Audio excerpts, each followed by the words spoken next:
Amerika'ya gitmeden önce elimi sıkı tuttu. Gözlerinde büyük bir hırs vardı ama aynı zamanda bir söz de vardı. Sude, bu sadece geçici bir ayrılık. Dönünse sana layık bir hayat sunacağım. Ona körüne inanmıştım. 5 yıl. Tam 5 yıl boyunca her sabah kalkıp o üniversitenin kapısına o postakunun her en getirebileceği müjdeli bir mektubu ya da biletini bekleyerek yaşadım. Bizim evliliğimiz, basit ama sağlam bir temele dayanıyordu. O büyük hayalleri olan, zeki bir gençti. Ben her zaman sadakati ve sevgi ön planda tutan bir eştim. Ailemden bana kalan, geleceğimiz için kenara koyduğum bütün sezimi. Annemden yadigar kalansan, takiları bail bozdurup, onun okul masraflarına. Vis yenilemelerine ve yaşam giderlerine göndermiştim. Ben küçük bir muhasebe ofisinde. Her kuruşu hesaplayarak yaşarken. O okyanus ötesinde, parlak bir geleceğin kapılarını aralıyordu. Ben onun gölgesinde yaşamaya, onun başarısıyla gurur duymaya öğrenmiştim. Bu fedakarlık değildi. Bu, benim aşk tanımımdı. O gün, takvimdeki işaretli, 5. yıl dönümümüzdü. Postakunun sesi, kapının önünden gelince, kalbimin ritmi değişti. Amerika'dan bir paket gelmişti. Heyecanla açtım. İçinden beklediğim hediye ya da aşk, mektubu değil, sadece 2 sayfa çıktı. İlki bir boşanma dilekçesiydi. Hayatımın en akı mektubunu, o üniversite kapısının önünde. Tam 5 yıl bekledikten sonra aldım. Kanun avukatının soğuk, resmi imzasıyla biten boşanma dilekçesinin ekindeki. Kendi el yazısıyla. Yazdığı not. Beni gerçek anlamda paramparça etti. Elimdeki kağıt alev almış gibiydi. Titreyen gözlerimle satırları okudum. Bu ilişki artık sürdürülemez. Aramızdaki kültürel ve entelektüel seviye farkı, ortak bir gelecek kurmamızı imkansız kılıyor. Seviye farkı mı? Ben, onun hayallerini gerçekleştirmesi için kendi hayatıma donduran kadın. 5 yıl boyunca geceleri uyumayıp, onun testlerini okumak için. İngilizce öğrenmeye çalışan. Onun faturalarını ödeyen bendim. Şimdi başarısını benim sırtımda inşa ettikten sonra beni seviyesiz buluyordu. Gözyaşlarım kağıdın üzerindeki mürekkebi dağıtırken midemde zehirli bir yara açılmıştı. Boşanma dilekçesi bir yana beni asıl öldüren kanun benden utanmış olmasıydı. Dünyayı görmüş, okumuş ve değişmişti ama bu değişim beni yanına almayı değil. Benden kurtulmayı gerektirmişti. Tam o sırada salonun kapısı açıldı ve kayınvalidem, Nasiye Hanım, elinde kahve fincanıyla içeri girdi. Benim titreyen halimi, elimdeki kağıtları ve ağlamaktan şişmiş yüzümü görünce, yüzünde ne endişe, ne merhamet belirdi. Sadece o bilindik, küçümseyen ifade vardı. Henüz okuduklarımı bayıl bilmeden. Sanki bu sahneyi uzun zamandır bekliyormuş gibi konuştu. Ve hayatımın ikinci darbesini indirdi. Nihayet o aptal mektup geldi demek, dedi Nasiye Hanım. Sesi, sanki yıllardır beklemiş olduğu bu anın tatmin edici zaferini içeriyordu. Kahve fincanına sepaya koyarken, gözlerindeki küçümseme, kanun mektubundaki, seviyefarki kelimelerinden daha keskin bir hansır gibiydi. 5 yıldır beklediğimin bidusude, diye devam etti, omuz silkerken, kan, senin gibi sıradan, taşralı bir kuzla bir gelecek kuramazdı. Onun vizyonu artık çok farklı. Sen, bu evin, bu ailenin vitrinine yakışmıyorsun. Benim oğlum, Türkmen Holding patronlarının eşleriyle aynı seviyede olacak. Sen sadece geçmişten kalma, silinmesi gereken, tozlu bir lekesin. Midemdeki zehirli yara aniden sokak bir öfkeye dönüştü. Tozlu leke mi? Benim çeyizimle okudu o. Benim annemden kalan yadigar takilara sattım ben onun harçlığı için. Nasiye hanım yüksek sesle, iğrenç bir kahkaha attı. O 3-5 kuruşluk altın mu? Onlar kanın geleceğin yapılan bir yatırımdı. Senin aşkın ya da sadakatin değil. Şimdi o yatırım meyvesini verdiğin göre. Topla pulu purtini. Bu evin demirbaşına ait hiçbir şey dokunma. Buradaki mobilyalar, halular, hatta mutfaktaki tuzluk bayılbayız ait. O anda. Natsiye'nin gözlerinde gördüğüm şey açgözlülükten öteydi. Yıllardır bastırılmış. Beni hor görme arzusu. Patlak vermişti. Boşanma, resmileşmeden beni zorla çıkaramazsınız diye fısıldadım, sesim akıyla titriyordu. Bana yaklaştı. Yüzü nefretle gerilmişti. Çıkarırım. Sen bir hiçsin. Sude. Bu evi kirletiyorsun. Hadi. Kalk ve git. Kolumu sertse kavradı ve beni koridora doğru itmeye başladı. Fiziksel gücü zayıftı ama hınkı ve küstahlığı çok daha ağırdı. Geri çekilmek yerine. Son bir direnişel yatak odasına koştum. Hızla eski. Yıpranmış küçük bir valizi açtım. Ve içine sadece birkaç temel kıyafet attım. O lüks evdeki hiçbir eşya benim için önemli değildi. Sadece benim olun tek bir şey vardı. Tavan arasındaki karanlık dolapta yıllardır dokunmadığım büyük babamdan kalan kilitli ahşap bir kutu duruyordu. Büyük, işlemeli, antika bir kutuydu. İçinde ne olduğunu tam olarak bilmiyordum ama annem her zaman bu. Ailenin mirasıdır, asla kaybetme demişti. Natsiye'nin hırsız, çuluklara merdivenlerden yükselirken, kutuyu valizimin üzerine koydum. Kapının önüne geldiğimde. Natsiye hanım beni iterek dışarıya fırlattı.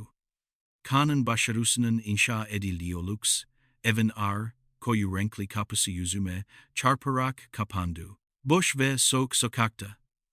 Yanımda sadece bir valiz ve büyük babamın gizemli kutusu vardı. 5 yıllık fedakarlığımın karşılığında geriye kalan tek şey bu iki işaydı. Kalbimde artık ne keder ne de öfke vardı. Sadece yanmış, bomboş bir arazi kalmıştı. Kaybedecek hiçbir şeyim kalmamıştı. Ama en azından zincirlerim kırılmıştı. Kanın seviyefarki, dedi şeyi. Ona kanıtlaya kalktım. Ama bu sefer, onun için değil, kendim için. Geriye dönüp o kapıya bir daha bakmadım. Yürümeye başladım. Gidecek tek bir yer vardı. Unutulmuş çocukluk evim. Harabe de olsa benim yuvamdı. Yürüyüşüm bitkin bedenimin kaldırabilesi, en ağır yüktü.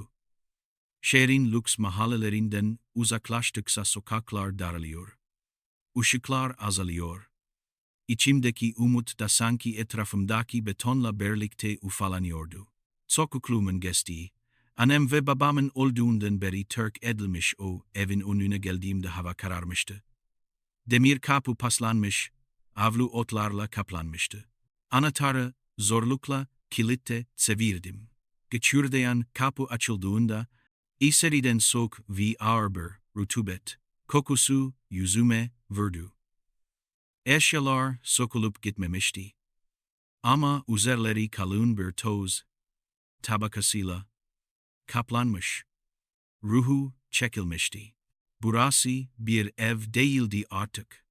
Burası, geçmişin korunan ama yaşanmayan bir mezarlığıydı. Valizimi ve büyük babanın kutusunu salonun ortasına bıraktım. Bir lamba yakmaya bil gücüm yoktu. Karanlıkta, boş odaların arasında yürüdüm, ta ki mutfağa ulaşana kadar. Ne yemek yiyecek, ne de kendimi temizleyecek halim vardı. Soğuk, kirli fayansların üzerine oylast söktüm. O an, tüm o 5 yıl, boyunca biriktirdiğim fedakarlık. Sevgi ve ardından, jelen aşağılama, zehirli bir sel gibi patladı. Ne kanın ihaneti. Ne nasiye enin kustalu. Beni asıl yukan şey. Tüm bunların boşuna olduğu görseydi. Ben, onun başarısının temeli olmakla yetinmiştim. Şimdi, o başarı beni bir köşeye fırlatıp etmişti. Gözyaşlarımın sesini bastırmaya çalışarak hıçkırdım. Bir zamanlar beni güvende tutan duvarlar bayıl şimdi üzerime sokuyormuş gibiydi. Kan haklı mıydı? Ben gerçekten de onun yeni dünyasına ait olmayacak kadar seviyesiz ve taşralı mıydım? Bu düşünce, kalbime tulan, son neşterdi. Uzun saatler boyunca, zeminin soğuğu bedenimi, dondurana kadar, orada. Mutfakta ağladım. Sanki o gözyaşları, 5 yıllık yorgunluğumu ve hayal kırıklığımı akıtıp götürecekti. Ertesi sabah, güneşin tozlu kamlardan süzülen ilk ışığıyla uyandım. Başım zonkluyordu. Ama dün o yakıcı akı. Yerini soğuk ve keskin bir kararlılığa bırakmıştı. Yeniden başlamalıydım. Ama Nile. Gözüm, salonun ortasında duran tek mirasım olan o ahşap kutuya takıldı. Büyük, işlemeli, yılların eskitmediği bir antika. Annem her zaman, büyük babanın ilakı, kanın üniversiteden çok daha değerlidir, derdi. Büyük babam, uzun yıllar önce, kasabamızda basit bir esans dükkanı işletmişti. Annem, babasıyla gurur duyardı ama babam, büyük babamın işini hiçbir zaman ciddiye almamış, eski kafalı bir zanaat olarak görmüştü. Sanırım bu yüzden büyük babam, tutkusunu kurumsal bir işe dönüştürmeyi hiç başaramamıştı. Hızla tavan, arasındaki eski dikiş kutusuna gittim. Annemin gizli, bölmesine sakladı. Minicik, paslanmış anahtarı buldum. Titreyen ellerimle, anahtarı kutunun deliğine sokup çevirdim. Kapağı açar açmaz. Odaya ağır. Tatlı bir koku yayıldı. Sandalye, kurumuş lavanta ve belki de biraz karanfil. Kutunun içinde ne mücevher de para vardı. Sadece kadayıf kaplı, kalın, sararmış sayfalara olan eski bir defter duruyordu. Defteri aldım. Büyük babamın zarif el yazısıyla doldurulmuştu. Latince bitki adları, damıtma sokaklıkları, ölçüm oranları. Bunlar sadece kokular değil, yüzyıllık Anadolu bilgeliydi. Bütün hayatını bu deftere adamıştı.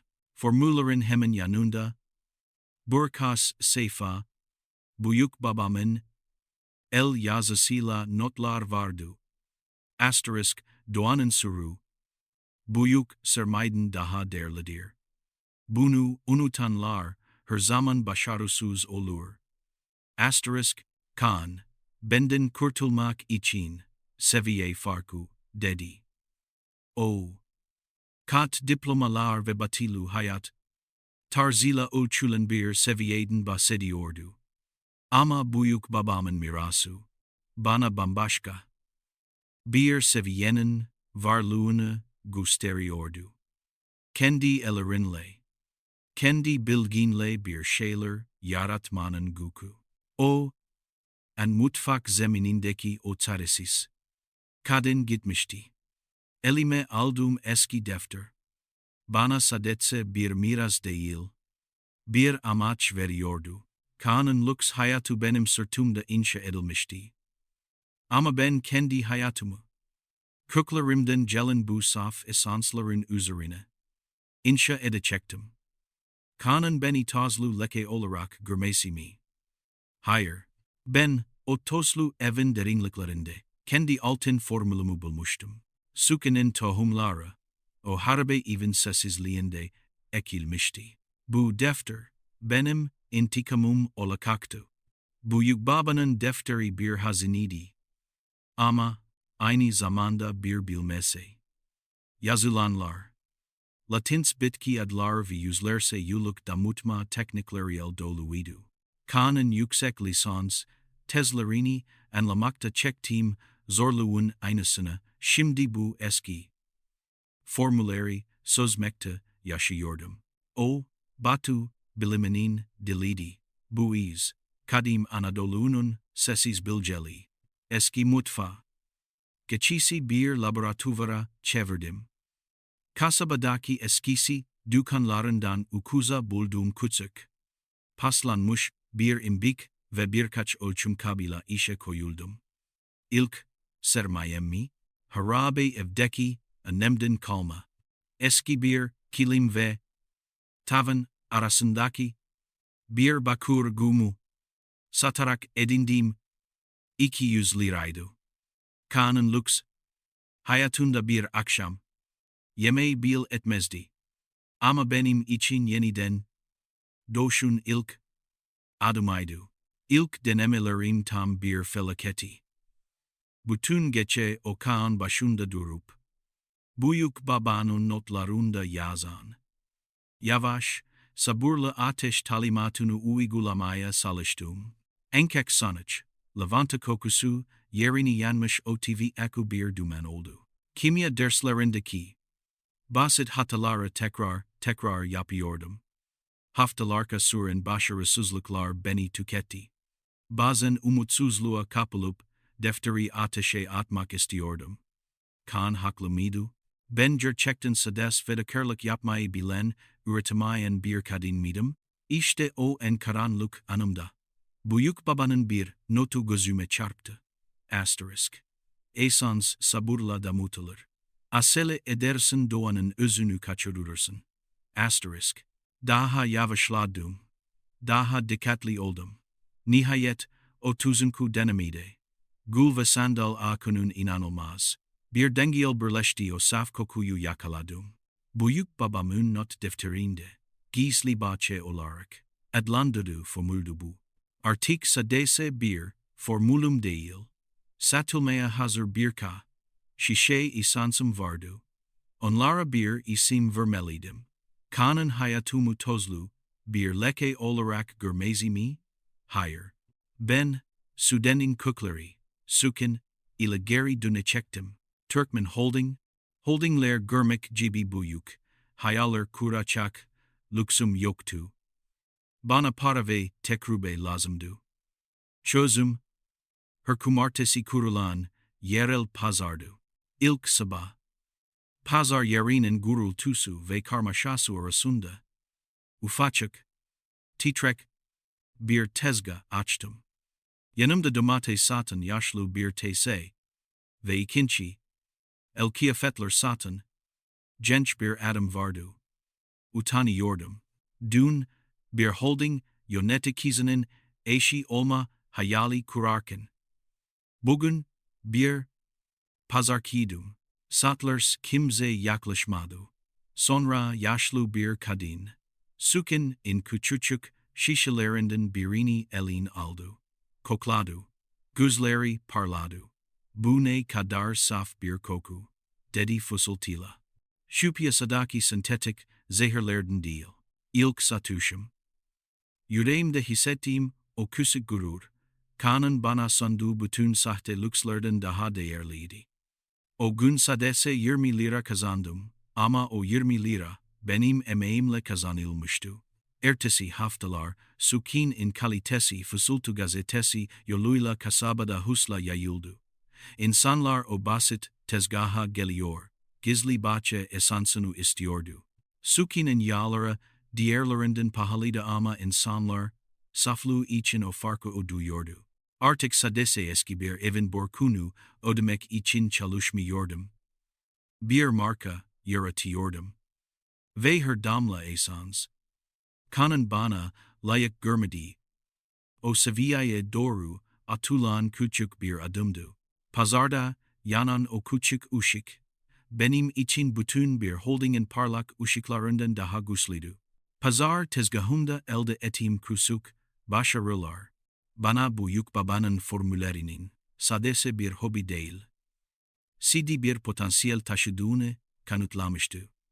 Ama kasaba pazarının sınırları dardı.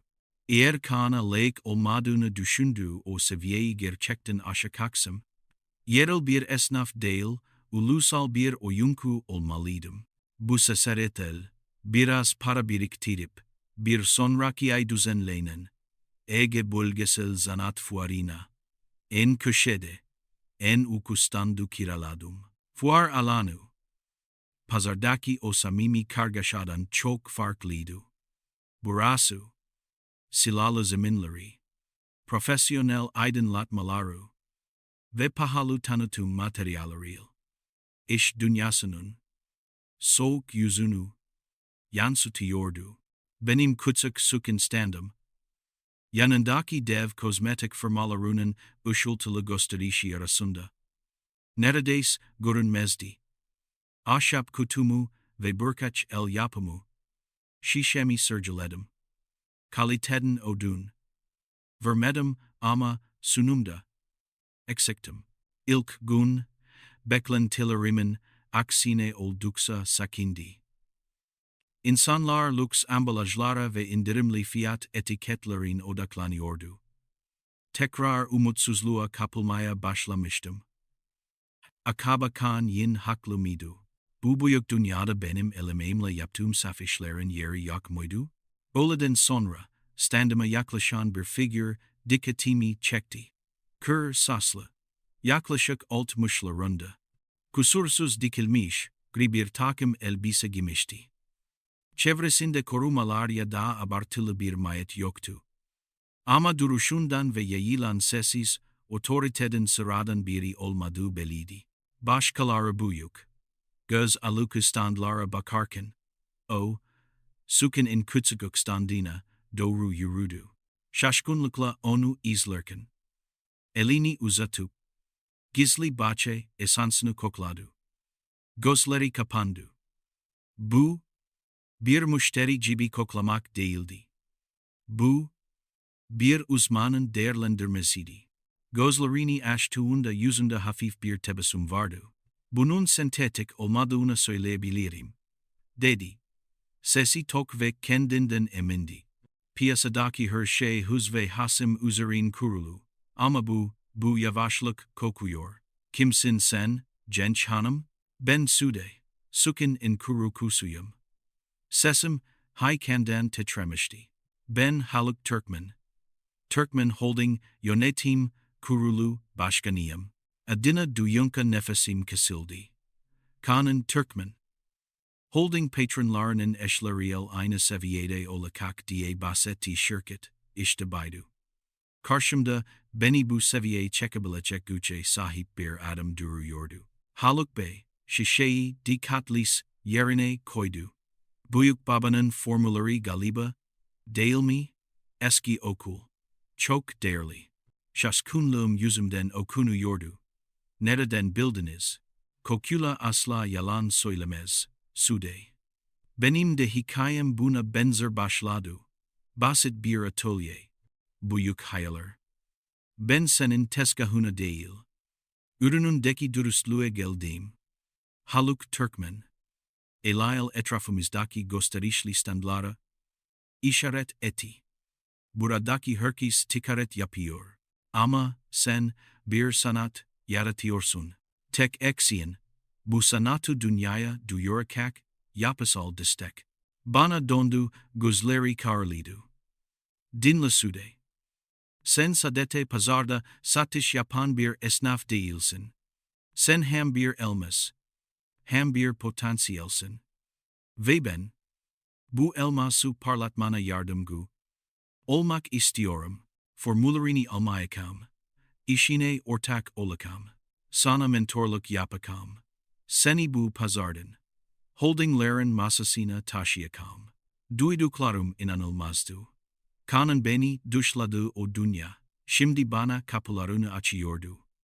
Ama bu teklif, içimde anında bir alarm zili saldırdı. Kanda bana lüks bir gelecek vedetmişti.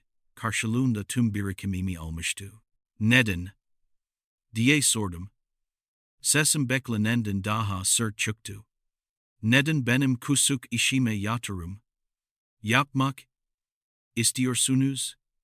Sizin gibi büyük bir isim en büyük firmalarla çalışırken neden bir pazarkiya haluk Türkmen hafifse gülümsedi. Güven problemi. Anlıyorum. Benim de kariyerimde sırtımdan defalarca bıçaklandığım oldu. Ama şunu bilsude. Ben bu hayata her zaman yenilikçi olanı, özgün olanı destekledim. Benim için önemli olan bir ürünün arkasındaki ruh. Senin gözlerinde benim yıllar önce kaybettiğim o saf hırsı görüyorum. Haluk Bey, sekretinin itibinden zarif bir kartvizit çıkardı. Bu benim doğrudan hatım. Düşün. Benim de küçük bir şartım var. Benimle çalıştığında işi öğrenmeye odaklanacaksın. Korkmaya değil. Ben sana bir balık değil. Balık tutmayı öğretesiyim. Türkmen Holding'in kapıları sana açık. Bu, kanın ya da başkasının sana layık gördüğü bir seviye değil. Senin kendi emeğinle hak ettiğin bir basamak olacak. Kartviziti ilime olduğumda, arlu sanki tüm geleceğimin arluydu. Eski bir ahşap kutu ve 200 liralık sermayel başlayan yolculuğum, şimdi Türkmen Holding'in eşiğinde duruyordu. Güvenemezdim ama bu fırsatı kaçırmak, kanın sözlerini kabul etmek demekti. Düşünesem Haluk Bey, dedim. Ama bir toplantı yapmaya kabul ediyorum. Haluk Türkmen başını onaylarcasına salladı ve standımdan uzaklaştı. O an, sukin sadece bir esans markası olmaktan çıkıp, benim zırhım ve kaderim haline gelmişti. Kanın beni iti o kapıdan. Şimdi ondan çok daha büyük bir kapıdan. Bir Türkmenin davetayla giriyordum. Ama bu sefer kimseye kuru güvenmeyecektim. Artık sadece kendi gücümle yürüyecektim. Haluk Türkmen'le tanıştıktan sonra her şey ışık hızında değişti. Sanki kanun beni kapı dışarı etiyor harabeyev, onmaylayan yıllık bir geçmişe etti. Türkmen Holding'in desteğiyle sukin bir cis içinde kimlik değiştirdi. Haluk Bey, söz verdiği gibi formüllerime dokunmadı ama şirketin tüm kurumsal statüsünü inşa etti. Bana ilk tahsis edilen yer, Holding'in ana binasının çok uzağında. Şık ve modern bir endüstriyel bölgedeki küçük bir ofis ve laboratuvardı. Burası, derme satma mutfak tezgahımdan sonra, adeta bir bilim kurgu filminin seti gibiydi. Yeni imbikler, ölçüm cihazları, steril ortamlar. Ama benim için en büyük zorluk. Bu lüks değil. Haluk Bey'in bana yüklediği öğrenme hızıydı. Haluk Bey, sana balık tutmayı öğreteceğim demişti. Bu, teorik bilginin pratikal birleşti. Akımasız bir eğitim demekti. Her sabah 9'da masamda sukin finansal raporlara, tedarik zinciri, analizleri ve uluslararası pazarlama stratejileri vardı. Latince bitki adlarını çözmek kolaydı. Asıl zor olan, vergi yasaları ve sermaye akışlarını anlamaktı. Sude, omuz silkmek, pazar tezgahında geçerli bir tepkidir. Burada, bu tabloları analiz edip, piyasayı yutmak zorundasın. Derdi Haluk Bey, ilk başarısız sunumlarımın ardından, gözleri ne küçümseyen ne de yumuşatan türdendi. Sadece profesyonel beklentiye bakardı. Onun yanında, kanun üniversitede, öğrendiğini iddia ettiği her şey, lüks bir fantezi gibi kalıyordu. Kan teoriyi almıştı. Ben iz teori eyleme dönüştürmenin sert dilini öğreniyordum. Gesellerimi muhasebe kitapları ve itikaret kılavuzlarıyla geçirdim. Odanın kapısını kapatıp eski hayatımın hayaletlerinin fısıltılarını susturana kadar çalıştım. Nakiye'nin taşralı kuz yakıştırması ve kanın seviyefarki ithimi, her hukrim Suzan Zeri Panzire, severiyordu. Onların gözünde, kültürel seviyeden yoksun bir kadın, şimdi uluslararası bir, marka için fizibilite, raporları hazırlıyordu. Bu hızlı dönüşüm sadece iş zekamla sınırlı değildi. Bir iş kadını, sadece zihniyel değil, duruşuyla da konuşur. Haluk Bey'in bir keresinde söylediği gibi, profesyonel dünya, sana saygı duyulması için önce, kendin saygı duyduğunu görmeli. Gardırobumdaki değişiklik, dönüşümümün en somut kanıtıydı.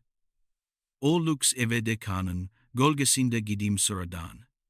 Pastel tonlu kıyafetler gitmişti. Şimdi vücudumu saran, keskin hatlı ceketler ve yüksek topuklular vardı. Bu kıyafetler, bir zır gibiydi. Beni koruyor ve bana güç veriyordu. Aynadaki yansımam, artık Nasiye'nin kusumsediği o erkek gelin değildi. Gözlerindeki kararlılık, pazar tezgahındaki o ilk kazansın saf gururunu taşıyan bir CEO idi. Bir gün, öğle yemeği için holding binasından çıkarken, eski mahallemizden, bir komşuyu, Handan teyzeyi gördüm. Benimle göz göze geldiğinde şaşkınlıktan, ağzı açık kaldı. O, beni en son kanın kapısından bir valizal atılırken görmüştü. Sude, sen misin? Ne kadar değişmişsin? Dedi, sesi hayranlık ve şaşkınlık karışımıydı. Hafifse gülümstem. Benim Handan teyze. Sukin buyur. O anki bakışı, kanın bana sunduğu bütün parıltılardan daha tatmin ediciydi. Benim başarımı gören ilk hayalet. Nasiye'nin kahkahalarının sesiyel geri kalan tek hatıramdı. Ben artık sukindim ve bu yeni zırhın içinde. Eski Sude'den geriye sadece büyük babanın, formüllerin olan sadakat kalmıştı. Kurumsal dünyaya adapte olurken, Haluk Bey'in sürekli yanımda olan biri daha vardı. Oğlu Baran Türkmen. Türkmen Holding'in CEO'su ve babasının aksine. Daha az duygusal, daha çok veri odaklı bir iş insanıydı. Benim hikayemi Haluk Bey'den dinlediği için değil. Sadece profesyonel olarak. Sukin potansiyelini gördüğü için bana zaman ayırdı. Benim yükselişim, artık sadece bir intikam değil. Türkmen Holding için de karlı bir yatırımdı. Bu, kanın asla, anlayamayaka bir dengeydi. Duygular olmadan, profesyonelse yükselmek. Türkmen Holding'e girdiğimde, Haluk Bey'in sadece bir mentor değil, adeta bir baba figürü olduğunu anladım. Ama Baran'la ilişkimiz daha karmaşıktı. Tamamen meslekiydi ve bu profesyonel ortaklık benim için yeni bir sayfanın başlangıcıydı. Baran, babasının tam tersiydi. Haluk Bey, vizyonerdi. Mentorluk yapardı. Baran ise vizyonu gerçekliğe dönüştüren. Excel tablolarına ve kesin zamansız elcilerin takıntılı. Soğukkanlı bir CEO'ydu. Haluk Bey'le kurduğum ilişki duygusaldı. Baran'la olan ilişkim sadece sonuç odaklıydı ve bu, başlangıçta aramızda ciddi bir gerilim yaratıyordu. Benim Sukin'deki çalışma tempom, yerel pazarın esnekliğinden geliyordu. Hızlı adapte olabiliyordum. Ama kurumsal planlama konusunda eksiğim vardı. Holding'in katı kurallarıyla ilk karşılaştığımda kıvılcımlar kaçınılmazdı. İlk büyük toplantımız. Sukin ertesi yıla ait bütçe ve üretim genişlemesi sunumu üzerindeydi. Haftalarca hazırlanmıştım. Ama Baran, sunumdaki bir tahmini büyüme rakamını sorguladığında nefesim kesildi. Bu %35'lık büyüme tahminini neye dayandırıyorsunuz, Sude Hanım? Diye sordu, sesi tamamen düzdü. Masadaki diğer yöneticiler susmuştu. Duygusalıya değil, veriye ihtiyacım var. Kendimi savunmaya çalıştım. pazar tepkisi ve fısıltı gazetesi yoluyla artan talebe dayanarak, Baron, elini nazikçe masaya vurdu. Fısıltılar bir, holdingin stratejisi olamaz. Sude Hanım, bu sadece bir, tahmin değil, bu bir, tahut. Pazarda başarılı olmak yetmez, bu holdingin kurumsal dilini konuşmalısınız. Mazeret yerin somut kanıt sunun. O, enkanın beni aşağıladığı seviyefarki yine zihnime sürüklendi. Ama Baran'ın bakışları küçümseme değil, beklenti doluydu. O, benim kapasitemi görüyor ve daha iyisi için beni zorluyordu. Kan benim başarısız olmamı isterken, Baran benim başarmam için gerekli donanımı sağlıyordu. Sonraki haftalarda, Baran, Sukin stratejik planlamasına bizzat dahil oldu. Benim hem bilgimi ve büyük babanın formüllerini, modern tedarik zinciri ve lojistik modelleriyle birleştirmeyi öğretti. Artık sunumlarımda sadece ürünün saflığından bahsetmiyor. Aynı zamanda birim, maliyet düşüşlerini ve uluslararası dağıtım risklerini de analiz ediyordum. İlişkimizdeki dönüşüm, Sukin büyük bir ulusal perakende zinciriyle anlaşma imzaladığında hızlandı. O gün, geç saatlere kadar ofiste kalmıştık. Kutlama yapmayı reddettiğimi fark ediniz. Baran odama geldi. Bir, başarı daha. Neden yüzünüzde o zafer ifadesi yok? Diye sordu. Zaferlerimin bir bedeli olduğunu öğrendim. Baran Bey, dedim, sesim yorgundu. O anda, neden bu kadar sert çalıştığımı, neden geçmişimi anlatamadığımı, ilk kez bir iş arkadaşıma açtım. Kanın ihanetini, Nasiye'nin beni kapı dışarı etmesini, 5 yıllık fedakarlığı anlattım. Baran'ın yüzünde ne şefkat ne de yargılama vardı. Sadece derin bir anlayışla dinledi. Konuşmam bittiğinde, Kanan yaptığı sadece bir aptallık değil, aynı zamanda korkaklıktı. O senin potansiyelini gördü ama onu kontrol edemeyesinden korktu. Seni bir eşek gibi satmaya çalıştı, dedi. Bu sözler, Kan'ın seviyefarki zerini tamamen temizledi. Baran, zekama hayranlık duyuyordu. Kan ise zekamı bir tehdit olarak görmüştü. Onun yanında, kendimi ilk kez güçlü ve güvende hissediyordum. Aramızdaki profesyonel sevgi, ortaklaşa, geçirdiğimiz uzun çalışma saatleri, birlikte çözdüğümüz krizler, yavaş yavaş daha derin, daha kişisel bir ilgiye dönüştü. O beni sadece bir iş ortağı olarak değil, zorluklarla mücadele eden, ayakları yere basan bir kadın olarak görüyordu. Haluk beğenilsin, sadece bir yatırım olarak değil, bir yuva olarak da giriyordum. Bu his, Kaan'ın bana sunduğu bütün sahte lükslerden daha gerçek ve daha kalıcıydı. Artık Sukin sadece bir marka değil, benim yeni hayatımın temeliydi. Türkmen Holding ile Sukin arasındaki sinerji, fısıltı gazetesi aşamasını çoktan geride bırakmıştı. 6 ay içinde Sukin, Ege'nin küçük pazarından çıkıp İstanbul, Ankara ve İzmir'in lüks mağazalarının raflarına süslüyordu. Büyük babamın gizli bahçe formülü, artık ulusal bir başarı hikayesiydi. Basın benden, Türkmen Holding'in yeni mucizesi diye bahsediyordu. Billboardlarda, şık bir takım elbiseyle, özgüvenle gülümseyen fotoğrafım yer alıyordu. Bu görüntü, Nasiye'nin beni kapı dışarı attığı günkü çaresiz, Sudan'ın tam tersiydi. Başarı zirvesine ulaştığımda, Kaan'ın beni terk etmek için kullandığı, seviyefarki argümanının ne kadar boş olduğunu anladım. Benim seviyem diplomalarla değil, üretim değerle ölçülüyordu. Her büyüyen kârmacıları ve yüz binlerce, müşterinin, Sukin'e olan bağlılığı, benim en büyük diplomamdı. Bu başarı dalgasının ortasında, Baran'la olan ilişkimiz artık iş tanımının dışına taşmıştı. Benim mücadelemi anlayan, zekama, sevgi duyan ve beni sürekli daha iyiye zorlayan bu adam, kalbimin duvarlarını yavaşça yıkmıştı. Onunla olan ilişkim, kanın sunduğu sahte, lüks gibi değildi. Bu, beraber çalışarak, omuz omuza inşa edilmiş gerçek bir bağdı. Evlilik teklifi, Baran'ın karakterini en iyi yansıtan şekilde gösterişten uzaktı. Bir akşam, sukin yeni açılan, modern üretim tesisinin satısında, şehrin ışıklarına bakıyorduk. Burası, benim kurumsal dünyaya attığım ilk, somut adımdı ve bu yüzden.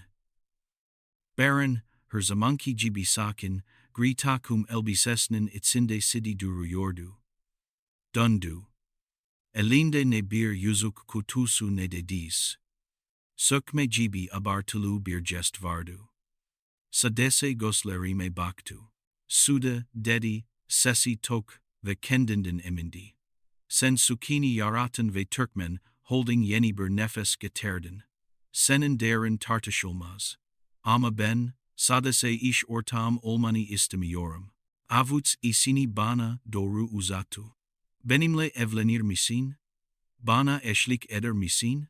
Seni sesişim, ne geçmişin ne de statüme bir katkı. Salamanla ilgili. Tamamen seninle. Sude olarak ilgili. Birlikte kurduğumuz bu imparatorluğu, birlikte yürüttüğümüz hayatımıza da taşımak istiyorum. O an kalbim göğüs, kafesimde deli gibi çarparken, kanın mektubu zihnimde çınladı. Asterisk, seviyefarki. Asterisk, nefesim kesildi. Geçmişin hayaleti. Tam da bu mutluluk, anında beni yakalamıştı. Ya Baran da bir gün, vizyonu büyüdüğünde beni yetersiz bulursa, ya sukin bir gün benim için yeterli olmasa, ya bir gün, diye fısıldadım, sesim geçmişin akısıyla titriyordu. Ya bir gün benim de senin için yeterli olmadığımı düşünürsün, beni bir köşeye atarsın. Baran, elini uzattı ve elimi sukika, kararlılıkla kavradı. Kaan'ın yaptığı şey, korkaklıktı. Bizim aramızdaki ilişki o temeller üzerine kurulmadı, Sude. Biz aynı seviyede başladık. Her gün savaştık ve başardık. Sen benim eşim değil, ortağım olacaksın. Benimle eşit. Senin gücüne ihtiyacım var. Korkacak hiçbir şey yok. Baran'ın sözleri, Kaan'ın bana bıraktığı son zehirli izi sildi. Bu evlilik, fedakarlık üzerine değil, hak ediş üzerineydi. Artık geçmişten kaçmıyordum. Ona, kendi gücümle inşa ettiğim bir zaferle karşılık veriyordum. Elimi Baran'ın avukuna yerleştirdim. Evet, Baran, dedim. O, en harabe evdeki gözyaşlarım. Pazar tezgahındaki utans ve nasiyenin kakahaları, hepsi geçmişin tozlu, sayfaları arasına gömüldü. Artık tamamen özgürdüm ve yeni hayatımın temeli, bu karşılıklı, sevgi ve sarsılmaz ortaklık üzerine atılmıştı. Artık sukin kurukusu Sude, Türkmen Holding'in CEO'sunun saygıyla sevdiği eşi oluyordu. Düğünümüz, bu yeni statüyü simgeleyen sade ama görkemli bir törenle yapılacaktı. Benim için bu, sadece bir evlilik değil. Kaan'a karşı kazandığım nihai kişisel zaferdi. Düğünümüz görkemliydi. Ancak benim için önemli olan, o lüks salonlardaki ışıltıdan çok, ertesi gün masamda bulduğum Yeni. Baran bu görevi bana sadece bir jest olarak vermemişti. Sukin sıfırdan zirveye çıkışındaki açımasız pratik bilgime ve haluk beyin yıllar içinde bana aktardığı kurumsal vizyona dayanıyordu. Artık sadece bir marka kurukusu değil, binlerce çalışanın kaderini etkileyen kararlarda söz sahibiydim.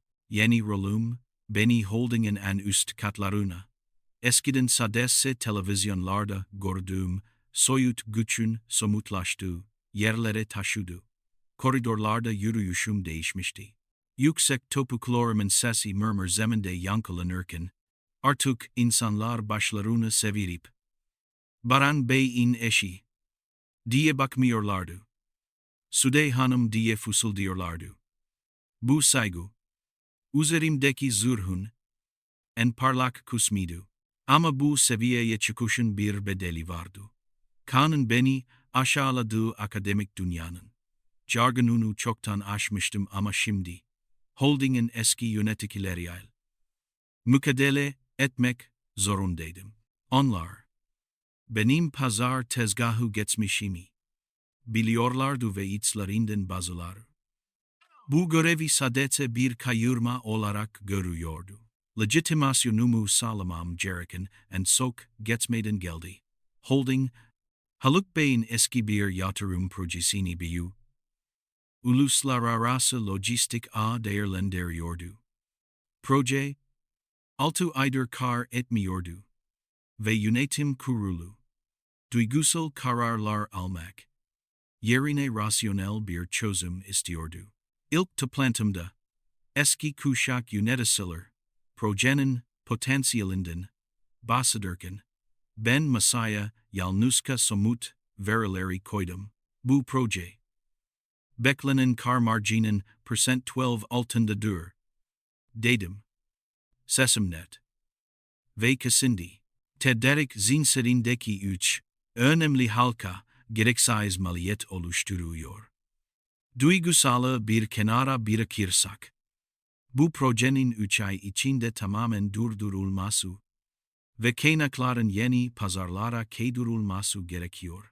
Toplantı salonunda buz gibi bir sessizlik oluştu.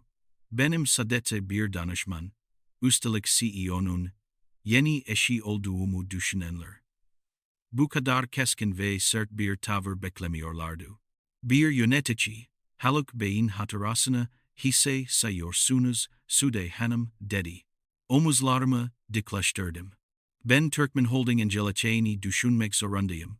Hatırlar bizi besler ama kar ettirmez. Verilerimiz burada. Aksini kanıtlayacak kimse var mı? O gün, projenin durdurulması kararı alındı. Bu, Holding'deki ilk, sizi, zaferimdi. Kararımın tamamen mantua. Dayalı olduğu ortaya çıktığında, fısıltılar saygıya dönüştü. Baran'ın bana olan güveni ise en büyük kalkanımdı. İş çevreleri, Haluk Bey'in oğlunun, şirkete yeni giren ve üstelik genç bir kadınla evlenen, eşine ne kadar güç vereceğini merak ediyordu. Baran bütün bu spekülasyonları tek bir hareketle sona erdirdi.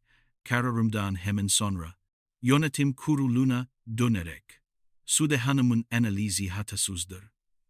Bundan sonra stratejik kararlarımızda, onun tavsiyeleri en öncelikli olacaktır, dedi.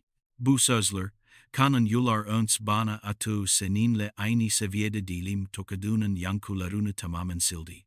Ben, bir erkeğin arkasında duran bir eş değil, onunla omuz omuza, hatta bazen önünde yürüyen, güçlü bir ortaktım. Haluk Bey, in bana, verdi bu yuva ve Baran'ın bana, duyduğu sarsılmaz güven, beni Türkmen, Holding'in tepesine, en stratejik noktasına, yerleştirmişti. Artık kimsenin beni, yerimden etme, lüksü yoktu. Fakat dünya küçük, vayv, en büyük düşmanınız bazen. Tam da siz zirvedeyken, sizin inşa ettiğiniz, imparatorluğun kapısını çalabilirmiş. Bunu henüz bilmiyorum. Ama o gün aldığım güç, yakında gelecek olan fırtınanın tam ortasında dimdik durmamı sağlayacaktı. Her şey düzenli ve öngörülebilirdi. Stratejik danışman olarak görevim, uluslararası pazardaki büyük bir altyapı ihalesi için Türkmen Holding'in yeni yönetim ekibini oluşturmaktı. Masamda, Holding'in insan kaynakları departmanından gelen, her biri dikkatle insulinmiş. Yüksek, nitelikli yöneticilerin dosyaları vardı. Her teker teker, soğuk bir profesyonelikal, sadece liyakat kriterlerin göre değerlendiriyordum. Parmaklarım, bir sonraki proje, yöneticisi, adayı için, hazırlanan kalan dosyayı açtı. Özgeçmişin sol, üst köşesindeki vesikalık, fotoğrafı görünse. Parmaklarım, aniden dondu. Odadaki klima, bayıl havayı, ısıtmaya yetmezdi. Soğuk, bir ürperti. Omuriliğimden, başlayıp, beynime yayıldı. Fotoğrafta kan vardı. 5 yıl önce Amerika'ya uğurladım. 5 yıl sonra, seviyefarki diyerek beni kapı dışarı idin. O tanıdık yüz. Eskisinden daha olgun, daha sert hatlıydı belki. Ama gözlerindeki o doymak bilmez hara aynıydı. Altındaki bilgileri okudum. Asterisk kan Öztürk.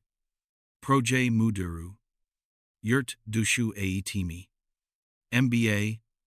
Ekonomi. Amerika. Uzmanlık alana. Uluslararası. Tedarik zinciri yönetimi. Asterisk. Kan, Türkmen, Holding'e iş başvurusunda bulunmuştu. Dahası bizim, yani benim ve Baran'ın yönettiği, Holding'in en kritik uluslararası ihale projelerinden birine, kıdemli yönetici olarak kabul edilmişti. Elimdeki dosya yanıyormuş gibi masanın üzerine bıraktım. Dünya ne kadar küçüktü. 5 yıl önce beni bir toz zerresi gibi kenara atan adam, şimdi benim inşa ettiğim kalenin en kritik odalarından birine girmeye çalışıyordu. İçimden alayki bir ses yükseldi.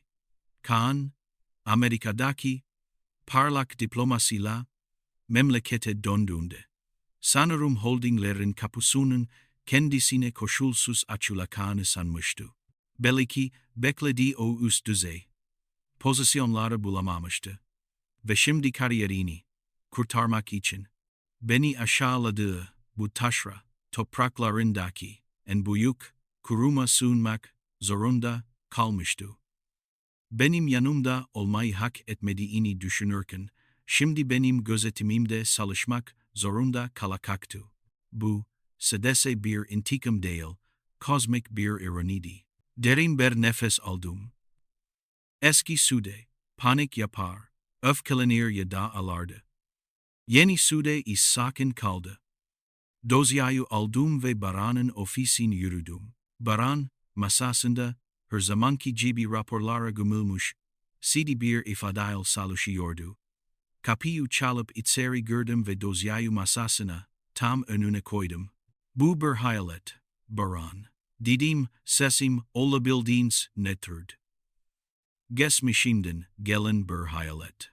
Baran, başını kaldırmadan dosyaya baktı. Sayfaları çevirdi, fotoğrafı ve ismi inceledi.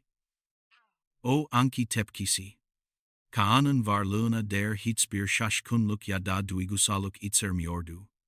O, benim tam olarak ihtiyacım olan profesyonel ortaktı. Kaan Öztürk.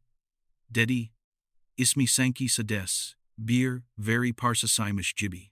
İnsan kaynakları dün son mülakatını tamamladı. Raporları olumlu. Diploması ve tecrübesi.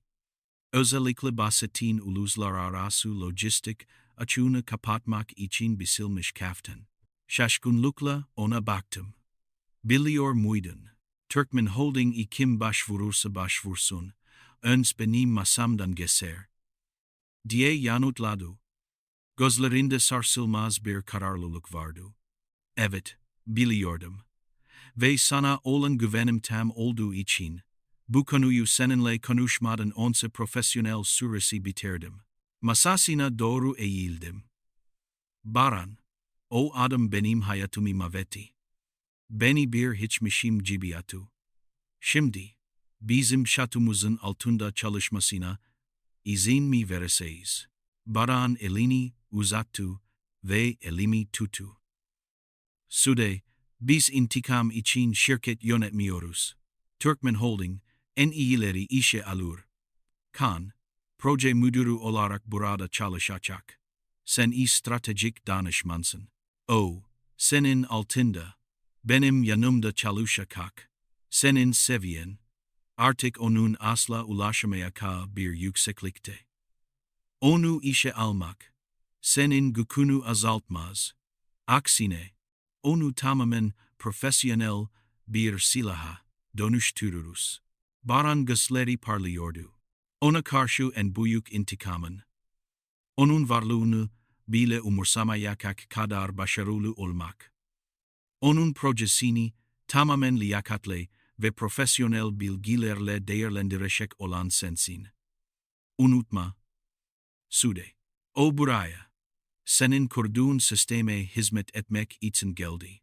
Bu, onun değil. Onun güveni. İçimdeki öfke tekrar, soğuk, keskin bir kararlılığa çevirdi. Kan buraya geri dönmekle. Kendi idam fermanını imzalamıştı. Ama bunu henüz bilmiyordu. Yakında, Türkmen Holding in büyük yıllık gala geyse vardı. O geyse, eski hayatımın hayaletin. Sukinin kurukusunun. Ve Türkmen in eşinin, gerçekte, kim olduğunu gösterecektim. O ana kadar, kan sadece bir proje müdürüydü. Benim içinse, sadece bir toz zerresi. O gece, sıradan bir iş yemeği ya da sosyal bir etkinlik değildi. Kanın gözlerinin önünde gerçekleşecek. Bir tats giyme töreniydi. Kuaförüm saçlarımı toplarken ve makyaj sanatçısı son dokunuşları yaparken aynadaki yansımama baktım. Üzerimdeki elbise, Nasiye'nin kahkahalarını ve Kaan'ın soğuk mektubunu sonsuza dek susturarak zırhımdı. Koyu zümrüt yeşili, sırtı tamamen açık, her kıvrımında güçlü ve özgüveni yansıtan bir silüeti. Bu elbise, bir zamanlar benimle alay edilen o basit elbiselerin intikamıydı. Baran, kapıyı çalmadan içeri girdi. Gözleri beni bulduğunda, yüzünde derin bir hayranlık belirdi. Üzerindeki smokinle o kadar kusursuzdu ki, ona yaklaşan her kadının içgüdüsel olarak başını eğeceği türdendi. Ama o, sadise bana bakıyordu. Hazır mısın, Sud? Diye sordu, elini bana uzatırken, sesi sadece hayikan değil, aynı zamanda bu zaferin, ortaklığına der bir içeriyordu. Elimi onun avukuna yerleştirdim. Benim hikayem, 7 yıl önce Kan'ın gönderdiği o mektupla başladı. Baran. Şimdi, final sahnesini yazma sırası bende. Hazırım. Holding'in yıllık galası, İstanbul'un iş dünyası için en önemli sosyal olaydı. Büyük otelin balo salonu. Kristal avizelerin altında parlayan ipeksi kumaşlar ve pırlantalarla doluydu. Her köşe başında ya bir bakan ya da büyük bir bankanın CEO'su vardı. Baran'ın kolunda salona girdiğimizde etraftaki fısıltılar anında kesildi. Bakışlar biz odaklandı. Bu bakışlar artık küçük bir esans şirketinin kurukusuna değil, Türkmen Holding'in stratejik yönünü belirleyen CEO'nun eşiniydi. Salonun kalabalığına karıştık. Haluk Bey'i selamladık, birkaç önemli iş ortağıyla ayaküstü konuştuk. Benim duruşum, ses tonum, vücut dilim. Hepsi 5 yıl önce. Eti o taşralı kadından milim, sapmayla uzakta. Gözlerim, salonda onu arıyordu. Kan, burada. Bizim imparatorluğumuzun sınırlarında bir yerde olmalıydı. Köşede, yeni işe alınan ve kıdemli yöneticisiyle için ayrılmış. Küçük bir grupla konuşurken onu yakaladım. Koyu renk bir takım elbise giymişti, eskisin göre daha formeldi ama. Hala bu salonun lüksüne tam olarak adapte olamamış. Gergin görünüyordu. Birkaç saniye önce. Holding'in kusuk. Bir iştirakinin finans müdürüne selam verin. O şimdi salonun ortasındaki ışıltıya bakıyordu. Ve sonra bakışları beni buldu.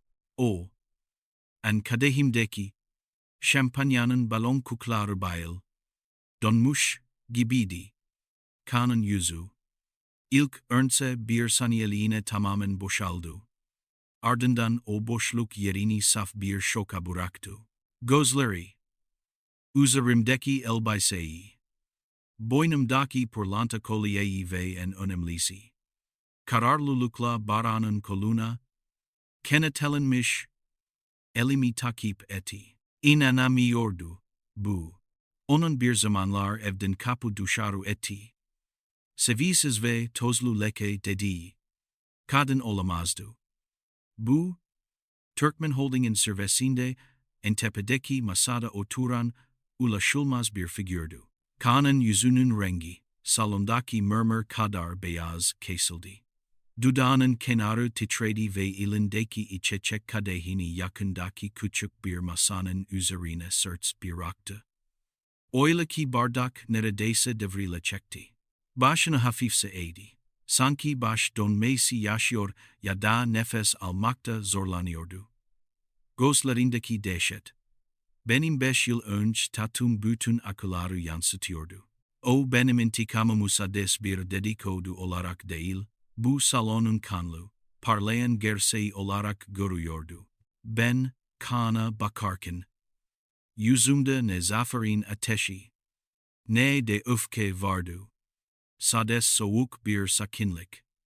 O benim için, bir zamanlar her şeyken, şimdi sadece bir veri, bir aksaklıktı. Benim varlığım, onun için bir felaket olabilirdi. Ama benim için o, sadece görmezden gelinecek küçük bir detaydı. Tam o sırada Haluk Bey, kürsüye çıktı. Kristal avizelerin altındaki parlak spot ışıkları onu aydınlattı. Dearly konuklar, dedi, sesi salonu doldururken, bu yıl, Türkmen Holding sadece rakamlarına değil, aynı zamanda liderlik kadrosunu da güçlendirdi. Bu vesileyle, Holding'in stratejik hedeflerin rehberlik edecek. Vizyonumuza yeni bir soluk getiren iki önemli ismi, sahne davet etmek istiyorum. CEO'muz ve sevgili Oğlum Baran, Türkmen ve stratejik danışmanımız, sevgili eşim Sude Türkmen, Baran'ın elay. Nazikçe sırtımın alt kısmını yönlendirdi. Sanay doğru yürüyüşümüz, salonun tam ortasından. Kanın durdu. Yerin birkaç metre yanından geçiyordu. Her adımım, 7 yıl önce onun uğruna, sattığım her bir seyiz parsasının geri alınışıydı. Kan, kaskatu kesilmiş bir şekilde duruyordu. Gözleri, adeta yardım dilenir gibiydi. Bir saniye bile tereddüt etsedim, belki bana doğru hamle yapacak, belki sessiz yalvaracaktı. Ama ben tereddüt etmedim. Başımı Baran'a doğru çevirdim ve ona hafifçe gülümsedim. O, Ankan'ın varlığı benim için tamamen silindi. Benim için artık var olmayan bir adama tek bir bakış bayal harcamadım. Onu, bütün bu salonun, bütün bu Holding'in önünde, varoluşsal bir boşluğa ittim, sanayi çıktık. Bütün salon, Yeni CEO siftini alkışlıyordu. Işıklar, zaferimin sembolü olan zümrüt, yeşili elbisemi aydınlatırken, Baran elimi havaya kaldırdı. Sahnede durdum. Başım dikti. Ben, kanın 5 yıl önce, seviyefarki diyerek kovduğu kadın, şimdi onun çalışmak zorunda olduğu imparatorluğun takidim. Bu, sadece sukinin değil, benim Sude olarak kazandığım nihai kamusal zaferdi. Kanın sarsılmış figürü, parlak ışıkların altında, artık sadece karanlıkta kalan bir gölgeydi. Ve yakında, bu gölgeyi tamamen silecektim. Çünkü ertesi gün, yönetim kurulu toplantısında, o, uluslararası ihale projesini sunmak zorundaydı. Ve ben o projenin başarısızlığını imzalamak için hazır bekleyecektim. Balo salonunun ihtişamı. Türkmen Holding'in yönetim kurulu odasının buz gibi sert ışıklarıyla değişti. Dün geceki zümrüt elbisem gitmiş. Yerini siyah, keskin hatlı bir takım elbiseyi bırakmıştı. Bu, bir estetik zır değil, tam anlamıyla profesyonel bir zırtı. Kanın yüzündeki o şok ve dehşet halatezeydi, biliyordum. Ama bugün, dün geceki kamusal aşağılamayı, Holding'in en üst düzeyinde tamamen rasyonel bir yükümle tamamlayacaktım. Yönetim kurulu masasında, Baran başkanlık koltuğunda oturuyordu. Solunda Haluk Bey, sağında ben. Stratejik danışman olarak yerimi almıştım. Kan, masanın en ukunda sunumunu yapmaya hazırlanıyordu. Ciddi ve gergin görünüyordu. Hala dün gece gördüğü hayaletin etkisindeydi. Sesi sunumun ilk dakikalarında titredi ama mesleki disiplini sayesinde toparlandı. Kanın projesi, büyük bir Doğu Avrupa altyapı ihalesi için tasarlanmıştı. 40 milyon dolarlık dev bir yatırım gerektiriyordu. Sunumu, kusursuz Amerikan diplomasının bir ürünüydü teorik olarak sağlam. Bolka, istatistik ve grafik içeren. Batı biliminin en son jargonuna uygun bir çalışmaydı. Ancak benim gözümde bu sadece bir fanteziydi. Haluk Bey ve Baran sessizce dinliyordu. Kan, projesinin uluslararası pazardaki yüksek risk, yüksek getiri dengesini nasıl kuracağını anlatırken, sürekli göz ucuyla beni kontrol ediyordu. Benim yüz ifadem tamamen boştu. O artık benim için duygusal bir yara değil, analizi gereken bir veriden ibaretti. Sunum bittiğinde, Baran sözü ilk olarak bana verdi. Gözlerimle kanı işaret ettim. O anda, salonun sessizliği o kadar ağırdı ki, kendi nefesimi bayıl duyabiliyordum. Kan Bey'in projesi. Kat üzerinde mükemmel bir akademik çalışma örneğidir, dedim. Sesim soğuk ve uçuluydu. Amerika'da teoriyi öğrenmiş ama Türkiye ve Doğu Avrupa'nın pratik piyasa dinamiklerini göz ardı eden bir çalışma. Kanın kaşları satıldı, savunmaya geçmeye hazırdı. Hangi dinamikleri, Sude Hanım? Ona baktım. 7 yıl önce, benim bilgi seviyemi küçümseyen adam, şimdi benden hesap soruyordu. İşte şimdi, pazar tezgahında, tozlu mutfak tezgahında ve Haluk Bey'den aldığım mentorlukta kazandığım her şeyi kullanma sırasıydı. Kan Bey, dedim, elimi masaya koyduğum sukin pazar analizi raporuna uzatarak. Projenizde hedef bölgenin yerel mevzuatının uluslararası bankacılık sistemiyle ne kadar uyumsuz olduğu hesaba katılmamış. Tedarik sinkirinizde just-in-time modelini öneriyorsunuz. Ancak bizim bölge uzmanlarımızın verilerine göre, yerel demiryolu ağlarının güvenilmezliği nedeniyle bu, lojistik maliyetlerini %18 oranında şişirecek, kağıt üzerindeki kar marjını %8 in altına düşürecektir. Bu, Türkmen Holding'in standartlarının altındadır. Kanın gözleri şaşkınlıkla büyüdü. Benim sadece formüllerle uğraşan bir iş kadını olduğumu sanıyordu. Onun gözündeki o mektuptaki seviyefarki, şu an masadaki gerçek verilerle tersin çevrilmişti. Bu ideala doğru değil. Benim modelim, on güncel akademik verilerle destekleniyor, diye itiraz etti. Sesi şimdi öfkeden çok pani yansıtıyordu. Akademik veriler, yerel bir demirsil pazarlık etmeyi öğretmez, Kan Bey, diye kestim sözünü, akamasuzga. Benim sokini kurarken öğrendiğim şey, teorinin değil, pratin kar getirdiğidir. Sizin projeniz, uluslararası bir fantezidir ve holdingin parasını riske atamayız. Baran, Haluk Bey'e baktı. Haluk Bey usulka başını salladı. Kanun projesi. Benim keskin analizim karşısında 10 dakikadan fazla dayanamamıştı. Baran, nihai kararı verdi. Kan Bey, projeniz rafa kaldırılıyor. İç tedarik zincirinde daha düşük seviyeli. Daha az riskli bir göreve atanakaksınız.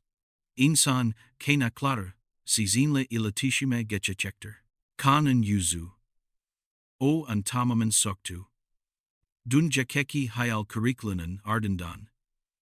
Kariyerinin en önemli projesi. 5 yıl önce.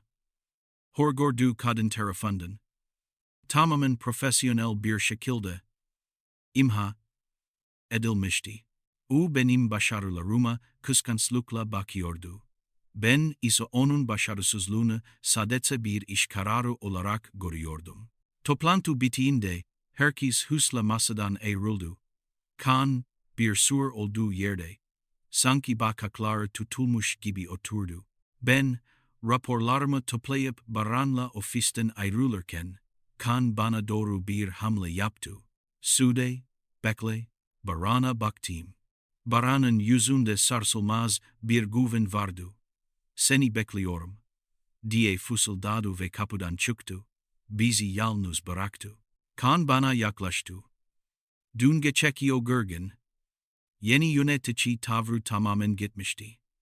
Artık sadece sarısız. Yenilmiş bir adamdı. Sude, dedi, sesi boğuktu. Bunu yapamazsın. Lütfen. Beni mahvetme. 5 yıl önce sana haksızlık ettim. Aptaldım. Censtim, hırslıydım. O notu yazmamalıydım. Ama şimdi, geri geldim. Bak, ben başarılı oldum. İstediğin seviyeye geldim. Biz birlikte olabiliriz. Seni seviyorum Sude. Yanıma gel. Eski hayatımıza geri dönelim. O, en 7 yıl önce Kan'ın hayalleri uğruna sattığım her şey. Natsiye'nin kakahaları ve harabe evdeki gözyaşlarım. Tek bir sahne toplandı. Benden af dilemiyordu. Sadece hayatındaki krizi çözmemi istiyordu. Kaan'a baktım. İçimde ne bir öfke ne de bir sevgi kıvılcımı vardı. Sadece derin bir boşluk. Seninle aynı seviyeye geldim mi? Diye sordum. Sesim o kadar alçaktı ki bir fısıltı gibiydi. Sen benim sayemde aldığın diplomayla bu holdinge proje müdürü olarak gördün.